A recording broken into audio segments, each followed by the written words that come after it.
প্রথমেই কবিতা উৎসব এডি ক্রিয়েশনের সকল দর্শক বন্ধুদের শুভ দীপাবলির শুভেচ্ছা, ভালোবাসা, প্রীতি, নমস্কার ও সালাম জানিয়ে আরম্ভ করছি আজকের সম্পাদকের সিন্দুক খুলে।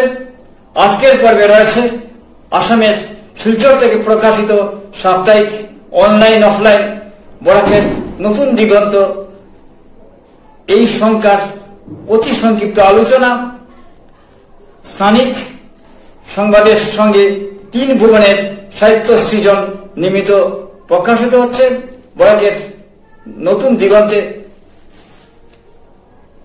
এই পত্রিকার সার্বিক দায়িত্বে সম্পাদনার প্রধান হিসেবে রয়েছেন কবি সম্পাদক মিতা দাসপুরকায়স্থ। তার দক্ষ সম্পাদনায় পত্রিকাটি একটি উন্নত মানের পত্রিকা হয়ে গেছে।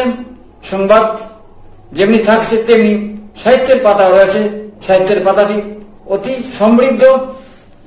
এবার সম্পাদকের সম্পাদকীয় কলমে রয়েছে জুবিন গর্গ, এক মৃত্যু, এক রহস্য জাতি রস্যু। জুবিন গর্গ, এক মৃত্যু, এক রহস্য জাতি রস্যু। সম্পাদকের শেষ অংশে অত্যন্ত প্রাসঙ্গিক কথা দৃঢ় কণ্ঠে লিখেছেন। সেই অংশটুকু পড়ে নিচ্ছি। জুবিন গর্গ আজ নেই, কিন্তু তার গানের সুরে আজও আছে উত্তরের মেঘ, দক্ষিণের নদী, মানুষের হৃদয়ের হাহাকার, ধর্মহীন ধর্মের গান, সমতা এবং সাম্যবাদের কথা ও আশার সুর। তিনি শুধু একজন গায়ক নন, ছিলেন এক সাংস্কৃতিক সেতুবন্ধনের কাণ্ডারী, এক প্রতিবাদের কণ্ঠস্বর, মানবিক বার্তা। তার মৃত্যুর রহস্য হয়তো একদিন উন্মোচিত হবে, কিন্তু তার প্রতি যে ভালোবাসা, যে শ্রদ্ধা, তা ইতিমধ্যে রেকর্ড করে ইতিহাসের অংশ হয়ে গেছে। তার মৃত্যুর রহস্য হয়তো একদিন উন্মোচিত হবে, কিন্তু তার প্রতি যে ভালোবাসা, যে শ্রদ্ধা, তা ইতিমধ্যেই রেকর্ড করে ইতিহাসের অংশ হয়ে গেছে। ঠিক তো তাই জুবিন গর্গ সম্পর্কে সম্পাদকের কথা একই আমাদের কণ্ঠে উচ্চারিত হচ্ছে যে তিনি তো ইতিহাস গড়েছেন এবং তার প্রতি মানুষের যে আবেগ, যে শ্রদ্ধা, তা ইতিমধ্যে আমরা দেখিনি, বিশেষত উত্তর পূর্বাঞ্চলে আমরা দেখিনি। পড়ে নিচ্ছি। মানুষ, ভগবান, ঈশ্বর, আত্মজিজ্ঞাসাই ঈশ্বর। লেখাটি লিখেছেন আত্মভোলানন্দ। অত্যন্ত সমৃদ্ধ রচনা, হিন্দু দর্শনের পর এক অতি উচ্চমানের রচনা। স্বামী আত্মভোলানন্দ পরিব্রাজক।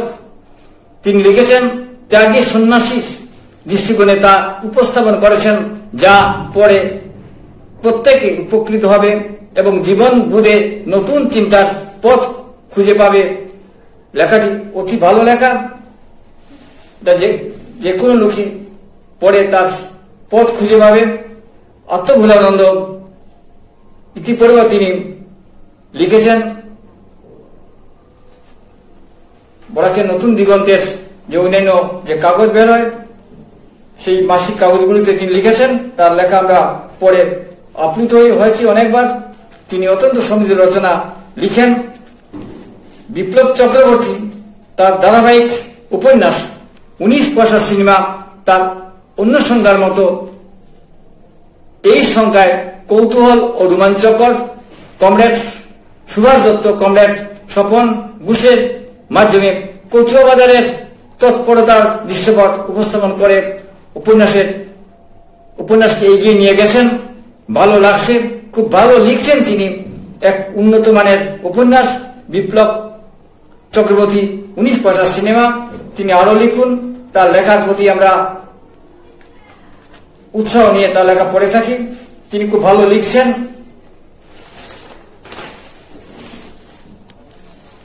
কোন কবির ও লেখকের ব্যক্তি জীবন থাকে না, সব সৃজন হয়ে যায়।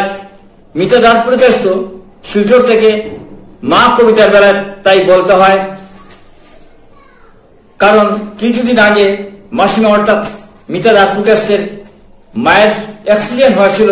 আমি তাকে দেখতে তাদের ফ্ল্যাটে গিয়েছিলাম। সেই ঘটনার প্রেক্ষিতেই হৃদয় থেকে উঠে আসা কবি সম্পাদক মিতা দাস বুকার্সের মা কবিতাটি। কবিতার শিরোনাম মা, মিতা দাস বুকার্সের। কবিতার শিরোনাম মা, মিতা দাস বুকার্স। মালিশের গন্ধ, মালিশের গন্ধ, তেলের গন্ধরা ঘরে বাতাসের সব উপাদান দখল করে। উষ্ণতার তার ছায়া বালিশের গায়ে, ওষুধের গন্ধ হাওয়ার পিঠে গড়ের ছায়ে। তুমি কি এই মাত্র ডাকলে নাকি হাসলে, আলস্য দুশ্চিন্তা দূরের অভয়ে জাগালে। মানুষের গন্ধ, তেলের গন্ধরা ঘরে বাতাসের সব উপাদান দখল করে। উষ্ণতার ছায়া বালিশের গায়ে, ওষুধের গন্ধ হাওয়ার পিঠে গড়ের ছায়ে। তুমি কি এইমাত্র ডাকলে নাকি হাসলে, আলস্য দুশ্চিন্তা দূরের অভয়ে জাগালে। অন্য হলেও রয়েছে আমার ভুবনে, নিঃশ্বাস যাত্রী আমার এই জীবন ঋণে। দেহের ব্যথা তোমার চোখে আলোক রশ্মি, সেই আলোয় দেখি এক নীরব শান্তির ছবি। আজকাল নাক্ষত্রিক উপলব্ধি, আদেশ করি নক্ষত্রকে, দেখো না, ডেকে নিও না আমার জন্মদাত্রীকে। বাতাসের দুলাকে কঠোর নির্দেশনা, মায়ের জীবন পর্দা ফেলে দিও না। আজকাল নাক্ষত্রিক উপলব্ধি, আদেশ করি নক্ষত্রকে, দেখো না, দেখে নিও না আমার জীবন দাত্রীকে। বাতাসের দুলাকে কঠোর নির্দেশনা, মায়ের জীবন পর্দা ফেলে দিও না। জীবন যেন এক দীর্ঘ অন্তরাল, উপস্থিতি অনুপস্থিতি ছায় মিলেমিশে সমান্তরাল। আছো দূরে অন্য শহরে অন্য আলোয়, হৃদয়ে জানে এখানেই রয়েছে কন্যার আলোয়। আবার শুনবো সেই মৃদু স্বর, ডাক্তার দেখা তোকে কে দেখবে, তুই ভালো থাক, ভালো থাক, সুস্থ থাক। আবার শুনবো সেই মৃদু স্বর, ডাক্তার দেখা তোকে কে দেখবে, তুই ভালো থাক, ভালো থাক, সুস্থ থাক। এই কবিতার ভেতর তার মার প্রতি যে টান, তার যে উচ্ছ্বাস প্রকাশ পেয়েছে, এটা হৃদয় থেকে উঠে এসেছে। প্রতি শব্দের ভেতর যেন তার একটা কথা আমরা শুনতে পাচ্ছি, মায়ের কথা, সেই মায়ের অসুখের কথা, যন্ত্রণার কথা, তার ভালোবাসার কথা। একটা সুন্দর একটা কবিতা মাকে নিয়ে লিখেছেন তিনি। তিনি সবসময় ভালো লিখেন। এই কবিতার ভেতর প্রতি জীবন্ত হয়ে উঠেছে একটা দৃশ্যপট আমরা দেখতে পাচ্ছি। এখন মা হয়তো তার দূরে চলে গেছেন, তার আত্মীয়ের বাড়িতে রয়েছেন, কিন্তু তবু তার মা হিসাবে, কন্যা হিসাবে তার প্রতি যে টান, তার যে হৃদয়ের টান, এই কবিতার প্রতি পংক্তিতে পংক্তিতে আমরা দেখতে পাচ্ছি। কবিতা একটা জীবন্ত কবিতা হয়ে উঠেছে, খুব ভালো লিখেছেন তিনি। গৌতম দত্ত কলকাতা থেকে মা লিখেছেন, মা কবিতায়। এই মা কে তিনি অন্যভাবে সাজিয়েছেন। আমরা চিরন্তনী মা, আমরা বিপদ নাশিনী মা, দুর্গতি নাশিনী মা, এই মাকে তিনি অন্যভাবে সাজিয়েছেন। দুর্গা পুজো শুধু একটা পুজো নয়, পুজো ছাপিয়ে এক অন্য অনুভূতি। এ যেন মহাবিশ্বের মহামিলন মেলা, প্রকৃতি আর মানব মনের চিরন্তন খেলা। মা এসে বলে দেয় সব জায়গাতেই ভুবনে, মা এসে বলে দেয় সব জায়গায় এই ভুবনে ছড়িয়ে আছি আমি। হাসি, কান্না, প্রেম, ভালোবাসা, হর্ষ, বিষাদ নিয়ে ছড়িয়ে আছি আকাশের শুভ্র মেঘমালায়। ছড়িয়ে আছি দরিদ্রীর কাশ গুচ্ছে, নরম শিউলিতে, দিঘির মাঝে থাকা শাপলার জলপদ্মতে। কোন ধর্ম লাগে না আমার পেতে, আমি যে মা হয়ে থেকে যাই সবার বুঝতে। কোন ধর্ম লাগে না আমার পেতে, আমি যে মা হয়ে থেকে যাই সবার বুঝতে। সেই মা আমাদের সবসময় কাছে রয়েছেন, তিনি আমাদের আশীর্বাদ দিচ্ছেন। সেই ভাবনা, সেই বুধ, সেই বিনম্রতার নিয়ে এই কবিতা লিখেছেন তিনি। এই কবিতা একটা স্তবের মতো মনে হয়েছে, খুব ভালো লিখেছে। গৌতম দত্ত সবসময় ভালো লিখেন। আমরা ইতিপূর্বে তার কবিতা পড়েছি বরাকের নতুন দিগন্তে। এক দার্শনিক ভাবনায় কবিতা লিখেছেন নিরুপম শর্মা চৌধুরী শ্রীভূমি থেকে। কবিতা শিরোনাম কোথা ঠিক শেষ। কবিতা শিরোনাম কোথা ঠিক শেষ। মানুষ যদিও সব আসলে মাটি, মাটি দেখে যায় কি চেনা কে কতটা খাঁটি। মানুষ যদিও সব আসলে মাটি, মাটি দেখে যায় কি চেনা কে কতটা খাঁটি। শেষ নিঃশ্বাসের সব হয় শেষ, নাকি পুড়ে গেলে সবটুকু হয় নিঃশেষ। শেষ নিঃশ্বাসের সব হয় শেষ, নাকি পুড়ে গেলে সবটুকু হয় নিঃশেষ। কতটা পথ হাঁটলে ঠিক একদিন সব পথ হাঁটা হবে শেষ। বীরেরা মরে না শুধু এটুকু জানি, আদতে এরাই অমর। বীরেরা মরে না শুধু এটুকুই জানি, আদতে ওরাই অমর। তুমি আমি বাকি সবই জোনাথন অথবা বাবর। একটা আধ্যাত্মিক ভাবনার আলোকে দেদীপ্যমান কবিতাটি। এটা আমরা সব হারিয়ে যাব, বীরেরা বেঁচে থাকেন তার কীর্তির মাঝে, এটাই তিনি তার কবিতার মাঝে উপস্থাপন করেছেন। অত্যন্ত ভালো লাগলো। অন্য আঙ্গিকের এই কবিতাটি আমরা পেলাম। এখন পড়ে নিচ্ছি পশ্চিমবঙ্গ থেকে, পশ্চিম হলদিয়া থেকে লিখেছেন তাপস দাস। তুমি এক অন্ধ গাছ। এটা প্রতীকী অন্ধ গাছ, এখানে এটা গাছ তো অন্ধ, এটা প্রতীকী বা অ্যাবস্ট্রাক্ট ফর্মে কবিতাটি লিখেছেন। তুমি ডাক দিলে আমি মাটির গন্ধে তোমাকে খুঁজে পাই, ধানের গাছের পাতায় দেখি তোমার হাতের রেখা, বাতাসে মিশে থাকা নরম গন্ধে শুনি তোমার নাম। তুমি ডাক দিলে আমি মাটির গন্ধে তোমাকে খুঁজে পাই, ধানের গাছের পাতায় দেখি তোমার হাতের রেখা, বাতাসে মিশে থাকা নরম গন্ধে শুনি তোমার নাম। তোমার নাম যে নদীর তীরে দাঁড়িয়ে থাকা এক অন্ধ গাছ, যে কেবল শুনতে জানে বুঝতে জানে না কেন তার দিকে আসে ঝড়ের ডাক। তোমার নাম যে নদীর তীরে দাঁড়িয়ে থাকে এক অন্ধ গাছ, যে কেবল শুনতে জানে বুঝতে জানে না কেন তার দিকে আসে এক ঝড়ের ডাক। এই কবিতার খুব অল্প কথার ভেতর তিনি এক গভীর ব্যঞ্জনায় চিত্রকল্পে তিনি আমাদের এক কথা শোনালেন। যেমন তার অত্যন্ত সুন্দর পংক্তি লিখেছেন তিনি। তুমি ডাক দিলে আমি মাটির গন্ধে তোমাকে খুঁজে পাই, ধানের গাছের পাতায় দেখি তোমার হাতের রেখা, বাতাসে মিশে থাকা নরম গন্ধে শুনি তোমার নাম। অত্যন্ত সুন্দর প্রতীক চিত্রকল্প, অত্যন্ত অত্যাধুনিক আঙ্গিকে বা কবিতাটি লিখেছেন তিনি। কবিতাটি অত্যন্ত সুন্দর কবিতা, ভালো কবিতা। তিনি আরো লিখুন, তার কবিতা আমরা পড়তে চাই। আমার একটি উপন্যাস রয়েছে, তার শিলাবতী চরে বৃত্তান্ত, ধারাবাহিক প্রকাশিত হচ্ছে। বরাক উপত্যকার শেষ রাজা গোবিন্দচন্দ্র নারায়ণ এবং ইন্দুপ্রভার জীবন বৃত্তান্ত নিয়ে লেখাটি শিলাবতী চরে বৃত্তান্ত।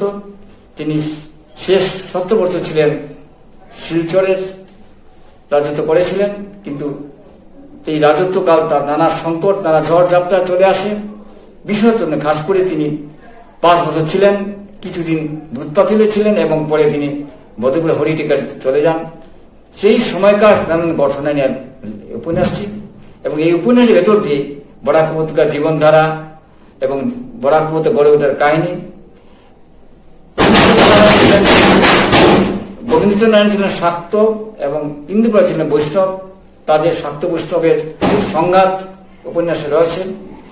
গুড়াপতি ছিলেন তাদের পূর্বপুরুষ, জাতপাত নিয়ে তারা কঠোর ছিলেন, কিন্তু গোবিন্দচন্দ্র নারায়ণ তার সময় তিনি শিউলিকে বিবাহ দেন এক নিম্নবর্গীয় পুরুষের সঙ্গে, যে পুরুষ অত্যন্ত যোগ্য পুরুষ। এই নিয়ে উপন্যাসের ঝড় উঠে এবং আরো নানান ঘটনা ঘটে। তাদের বস্তি জ্বালিয়ে দেয় বিদ্রোহীরা।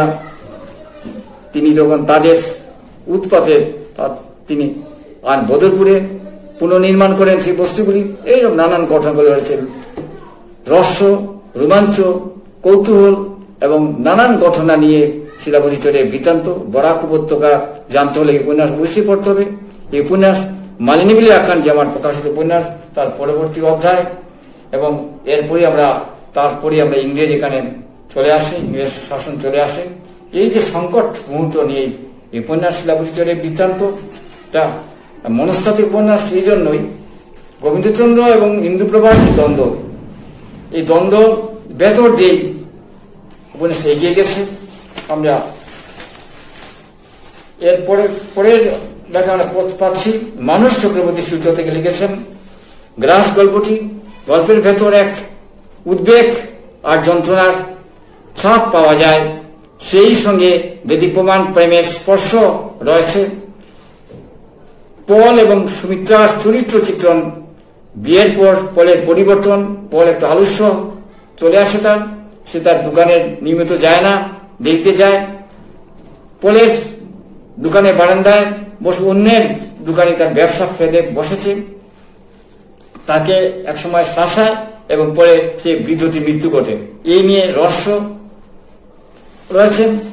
সেই ব্যবসায় মৃত্যু, রহস্য, প্রেম, উদ্বেগ এবং নানান ঘটনার গল্পটি খুবই ভালো মাত্রায় পৌঁছে গেছে। ভালো লাগলো পড়তে, ভালো অত্যাধুনিক আঙ্গিকে একটি ভালো গল্প, খুব ভালো লিখেছেন মানস চক্রবর্তী। বরিশাল থেকে বিস্মদেব বড়ই তার গদ্য রচনায় তার গদ্য রচনার বিষয় তবু অনন্ত দাগ। এই নামের মাঝে একটা আধ্যাত্মিক ভাবনা রয়েছে, একটা গভীর তাৎপর্য রয়েছে। এই তবু অনন্ত দাগে গদ্য রচনায় তুলনামূলকভাবে আলোচনা করে রবীন্দ্র প্রসঙ্গে এনেছেন এবং গেলিলে প্রসঙ্গে এনেছেন, আরো অনেক মনীষীদের প্রসঙ্গে টেনে এনে তিনি উপস্থাপন করেছেন প্রবন্ধটি। রবীন্দ্র এবং নানান মনীষীদের প্রসঙ্গ টেনে তার গদ্য রচনা বিশেষ উন্নত মানে পৌঁছে দিয়েছেন। সেই সঙ্গে তার অভিব্যক্তি যুক্তি দিয়ে দেখিয়েছেন। ভালো লাগলো, চেতনায় নাড়া দেয় ভালো লেখাটি। বরাকের নতুন দিগন্ত এই অঞ্চলে একটি ভালো কাগজ, সাপ্তাহিক অনলাইন অফলাইন কাগজ। এই কাগজের সম্পাদক মন্ডলী 3 ভুবনকে জুড়ে দিয়ে এই অঞ্চলের সাহিত্য আন্দোলন গড়ে তুলেছেন। এই পত্রিকার যিনি কর্ণধার, তিনি একজন প্রকাশিকা, তাই তার দৃষ্টিভঙ্গি স্পষ্ট। তিনি এই স্থানিক সীমা ভেঙে বৃহৎ ক্ষেত্রে নিয়ে যেতে চেয়েছেন এই কাগজটি। সেই দিক থেকে বলা যেতে পারে সার্থক। বরাকের নতুন দিগন্তে আপনারা পড়ুন, দেখুন, অত্যন্ত ভালো মানের কাগজ। আজ এখানেই শেষ করছি। আমাদের ধারাবাহিক আমার লেখা শিলাবতী চর এর বৃত্তান্ত ইউটিউবে পোস্ট করছি, আপনারা দেখবেন, শুনবেন। অনেক তথ্য রয়েছে। এই অল্প কথায় এই আলোচনা করা সম্ভব নয়। এইসব লেখক অত্যন্ত ভালো লিখছেন, তাদের লেখাকে শুধুমাত্র আমি সম্মান জানাচ্ছি। আপনারা ভালো লিখুন, আপনার দ্বারাই বাংলা সাহিত্যের এক নতুন পথ আমরা খুঁজে পাবো। নমস্কার। আমাদের চ্যানেল কবিতা চ্যানেল।